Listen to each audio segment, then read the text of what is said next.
On appuie sur la pédale de frein. C'est un geste qu'on fait tous les jours sans même y penser, un vrai réflexe. Et pourtant, ce simple mouvement déclenche toute une chaîne d'événements, une mécanique de précision assez incroyable. C'est cette ingénierie, qu'on ne voit jamais, qui assure notre sécurité à chaque trajet. Alors aujourd'hui, on va soulever le capot et plonger au cœur de la science qui permet à une voiture de s'arrêter net. Voilà notre feuille de route. On va commencer par découvrir les 4 grandes manières de freiner.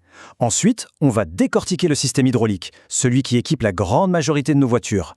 On verra juste après quel principe physique permet de démultiplier la force. Puis, petit détour par le monde des poids lourds et de leurs freins à air, pour finir avec des infos très concrètes sur le liquide de frein et ce qui nous dit sur l'état de notre véhicule. Bon, pour commencer, il faut savoir qu'il n'y a pas qu'une seule façon d'arrêter une voiture. Il existe en fait plusieurs grandes approches, plusieurs technologies qui coexistent. La question a l'air toute simple, mais la réponse, elle, est bien plus complexe. Pour remplir cette mission, qui est quand même vitale, de ralentir et d'arrêter un véhicule, les ingénieurs ont développé 4 solutions technologiques bien distinctes. Et les voici. On a d'abord le freinage mécanique, le plus basique, avec des câbles. C'est le frein à main typique. Ensuite, l'électrique, qui utilise la résistance du moteur.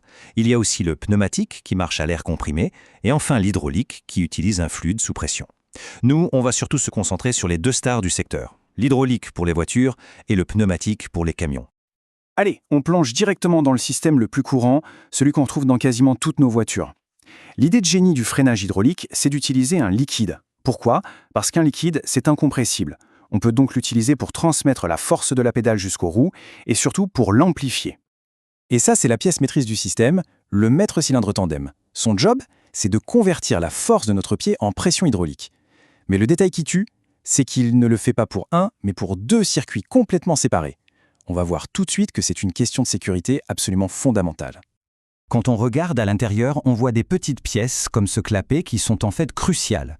Au repos, quand on ne freine pas, il permet au liquide de circuler entre le circuit et le réservoir.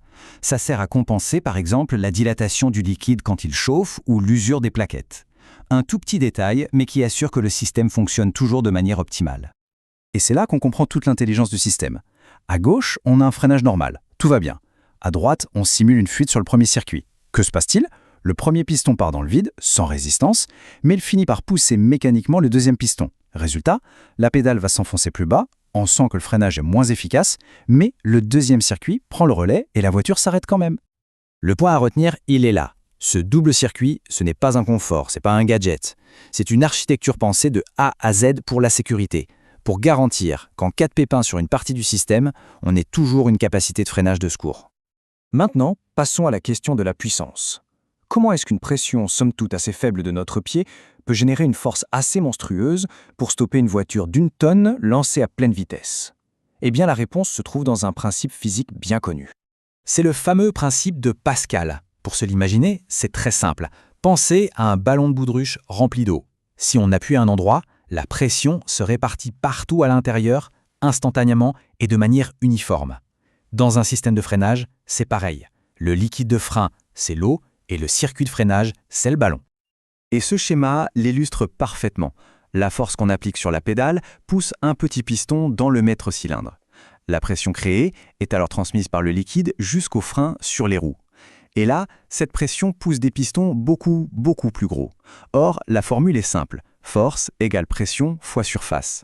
Donc, pour une même pression, si on augmente la surface, on augmente la force de manière spectaculaire. C'est ni plus ni moins qu'un multiplicateur de force. Dans cet exemple tout simple, si on double la surface du piston à la roue, on double la force de freinage. C'est comme ça qu'une petite poussée du pied se transforme en une force de serrage colossale sur les disques. Ok, maintenant, on change complètement d'échelle. Pour arrêter un mastodonte de 40 tonnes, le petit système hydraulique ne suffit plus. Il faut passer à la catégorie supérieure, le freinage pneumatique, qui lui n'utilise pas de liquide, mais de l'air comprimé. Le principe est assez logique. Un compresseur, entraîné par le moteur du camion, remplit des grosses bonbonnes d'air à haute pression. La pédale de frein, elle, agit en fait comme une grosse vanne qui va libérer cet air sous pression vers les freins de chaque roue. C'est la force de l'air qui fait tout le travail. Et là, attention, la logique est complètement inversée par rapport à une voiture. Et c'est ça qui est génial. À l'arrêt, par défaut, un ressort extrêmement puissant maintient les freins serrés. Pour que le camion puisse avancer, le chauffeur doit envoyer de l'air comprimé pour comprimer ce ressort et donc libérer les freins. Et pour freiner, il appuie sur la pédale, ce qui vide l'air du circuit, le ressort se détend alors et vient plaquer les freins. Et pourquoi c'est si important ? Eh bien, c'est la sécurité ultime. Imaginez une grosse fuite d'air sur le système. Le camion ne se retrouve pas sans frein, bien au contraire. Sans air pour le retenir, le gros ressort de sécurité se détend immédiatement et immobilise le véhicule. C'est une sécurité par défaut. Allez, on revient à nos voitures pour une dernière partie très concrète. On va s'intéresser à un élément qu'on a tendance à oublier, mais qui est vital, le liquide de frein. Son niveau, c'est un peu comme le pouls du système de freinage. Ce liquide, il a une mission hyper importante. Il ne doit jamais bouillir, même quand les freins sont surchauffés. S'il se met à bouillir, des bulles de gaz apparaissent. Et le gaz, contrairement au liquide, c'est compressible. Résultat, la pédale devient toute molle et on ne freine plus. Les normes DOT, c'est ce qui garantit cette résistance à l'ébullition. Mais attention, avec le temps, le liquide absorbe l'humidité de l'air, ce qui fait chuter sa température d'ébullition et le rend moins sûr. Faisons un petit diagnostic visuel rapide. Si le niveau dans le bocal est au maximum, c'est le scénario parfait. En général, ça veut dire que les plaquettes et les disques sont neufs ou presque. Les pistons des freins sont donc rentrés au maximum et le volume de liquide dans le réservoir est au plus haut. Par contre, si le niveau commence à baisser, c'est un signal d'alerte. Au fur et à mesure que les plaquettes s'usent, les pistons doivent sortir de plus en plus pour compenser et ça aspire du liquide du bocal. Un niveau bas peut donc simplement indiquer une usure normale, mais ça peut aussi être le signe d'une fuite. Et c'est là qu'on retrouve l'intelligence de notre système à double circuit. Très souvent, le réservoir est séparé en 2 compartiments, un pour chaque circuit. Si le niveau est bas dans un seul des 2 compartiments, alors là, le diagnostic est clair, net et précis, il y a une fuite sur ce circuit-là. Bon, si on devait résumer tout ça en quelques points clés. D'abord, les freins hydrauliques sont des multiplicateurs de force super efficaces grâce au principe de Pascal. Ensuite, la sécurité est la priorité numéro 1, avec ce fameux double circuit. Pour les poids lourds, la logique est inversée. C'est l'absence d'air qui freine une sécurité infaillible. Et enfin, le petit bocal de liquide de frein sous le capot est en fait un excellent indicateur de la santé de tout le système. On termine avec une question pour l'avenir. Les principes qu'on vient de voir, ils sont éprouvés, ils ont des dizaines d'années.